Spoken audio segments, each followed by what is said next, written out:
Hello. News mobile समाचार देख रहे हैं आप। मैं हूं आपके साथ कंचन जसवानी और हमारे साथ हैं wing commander Praful Bakshi ji. Welcome to our show sir. It's an honour to have you. Thank you very much. Pleasure to be with you. India is hosting G20 summit, and we have seen how Delhi is has prepared itself. The streets of Delhi, the monuments of Delhi, they all seems illuminated. Everybody seems happy. The preparations that have been made at for the G20 summit looks immense.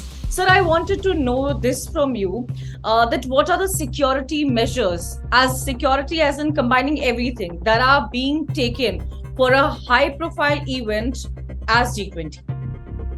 Yes, Kanchan, thank you very much. Nice to be with you. But I will start, I'll answer your question. But you mentioned something about the G20. I will start with that, an introductory remark which you said.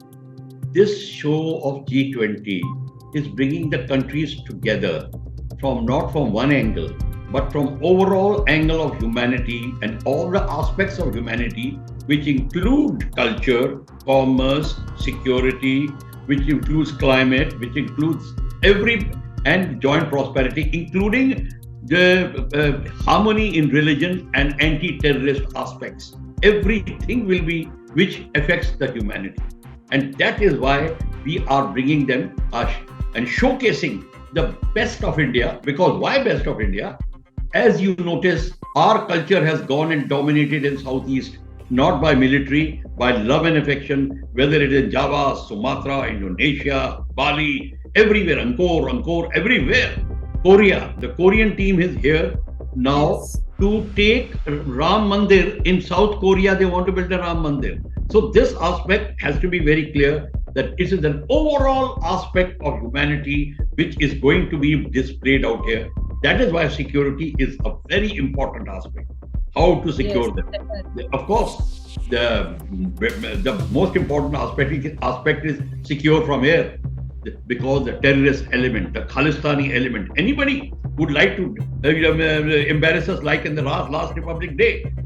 Before this, somebody climbed and lowered our flag in Red Fort, tried to embarrass India. This should not happen. Our delegates should be safe. Their food, their drinks, the people who they are meeting, place they are going to, roads they are going to take, Chandni Chowk, and wherever they go, the security is there. Constantly, the whole area of Delhi is under drone. And how are we ensuring their safety and security, sir? So the safety and security is there because every delegate has got its own team. That country's intelligence is in direct contact with our intelligence, and we are one-to-one exchange program is there, so that the delegate and the team is safe. The Air Force aspect, as you know, will play a very dominant role to secure the entire area. We also saw a small security drill that happened at Meridian. That Yes. the pilots, how they were, the security personnel, how they were trying to make the entire drill happen, and that just was a small light of how the security is very tight at this time for G20 summit. But security is very tight. That's what I'm trying to tell you. That all the security teams are on their position. The roads are being scrutinized. The people who are traveling on the road are actually identifying themselves very rightly. They're being asked, where are you going? What is the work? Because they have been requested for the next 3 days, kindly be very careful. Please let us know and cooperate. And very rightly, if you're coming and going across to one place to another, you will be stopped and asked. And you'll be monitored. In case there is a doubt, you will be monitored. Has definitely kept on sharing. Yes. You will be monitored by the drone. Your car will be monitored by the drone. So please understand. And police will have a report on every suspect which they think are suspect. But apart from security, I also want to ask you that whenever there is a summit on any international forum, why is defense always talked about? Like you talk about African Union that has been taken a big step by India ahead of G20, that they have been invited. The president also has an eye on defense system. Like if you talk about South Korea, they are also very interested in defense system. So whenever there is an international forum, whenever there's any summit, every country has an eye on defense system. I wanted to have an insight on you about this. Okay, Kanchan, let me be very clear about it. Just let me tell you. Defense is the biggest money spender, biggest money earner. If you don't have defense, you spend maximum money. If you have defense, you have earn maximum money by exporting. Now, everybody knows that India is a developing country in as far as defense. Our defense indigenization program has just started in a right momentum. Previously, we used to have policies. No, we are a peace-loving nation. Why should we export defense, etc., etc.? Because the people who made policies and doctrines were not clear about it. Their thinking was not Chanakya Niti. They never even thought about these things. So Yes. what happened? We were not even making an honest rifle. No tank, no aircraft engine, nothing. We have just started, as you know, within your few years, LCA has rolled out now. And now every country is watching India is the biggest market. Korea knows India requires artillery guns, so K9 Vajra is there. France knows our aircraft, there is a shortage of fighter aircraft. 12, 13, 14 squadrons are short of fighter. So they gave us a Mirage, and now they're giving us a Rafale. And they started in 1954 by Tufanis and Misters. Our market of defense was always open. Why? Because our policies were always wrong. Look after my interest in South China Sea and this area, and India is coming up very strong because it's got a very strong potential. Also, of course, we do have. That's a very correct point. Also, I would like to know that you mentioned about South China Sea. Now, South China Sea became a national topic of headlines when a new edition of map was declared on the local newspaper of China. I also wanted to know that China has become more important by its not coming here. The president not coming here is sending a huge message with the territory invasions and with the territory things that they have with India and China. And also China is currently having its own domestic turmoil. If we talk about the youth employment, they've stopped releasing the data. If you talk about their military and government officers, they have been transferred to a different organization. They have been sent out. So China today, right now, is in its own domestic turmoil. But how do you see that Chinese president not coming up? Is it a very strong message from China? Listen, it's a message or no message. Don't think it as a message. China is helpless. Why?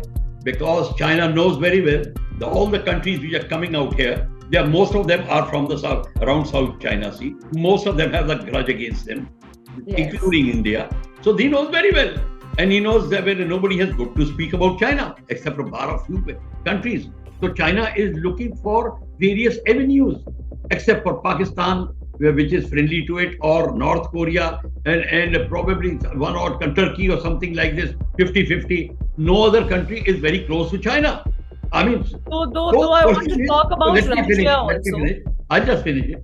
So China knows very well, and that is why China is hesitant to come here, because everybody will be asking questions. Of course, Russia has a different reason. China has a different reason. Putin also, his absence is understood that because he's already under international scrutiny. But lastly, I want to ask you one question. What is your view on joint declaration? Because there have been many reports and many news saying that will India be the country who goes without a joint declaration? Will the 19 countries and the European Union will sign the joint declaration? What is your thing? What do you think? I'll tell you one thing. As you must remember, before the late Prime Minister of Japan, Shinzo Abe, passed away, he had made a statement that this Asia-Pacific zone is a strategic zone which is coming up. China is a dominating power, and it's violating everybody's interest, including Japan's interest. And India is the only country which has the with the capacity and wherewithal to stand up as a leader. And India also needs a lot of things. We also need to develop our industry. And commerce.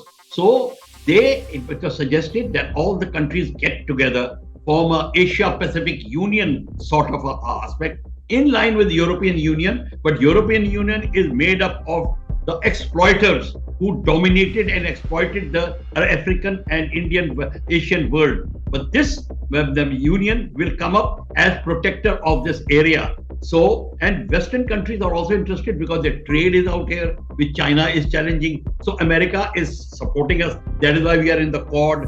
Now what happens with this aspect of Asia Pacific Union, which is good, may come up.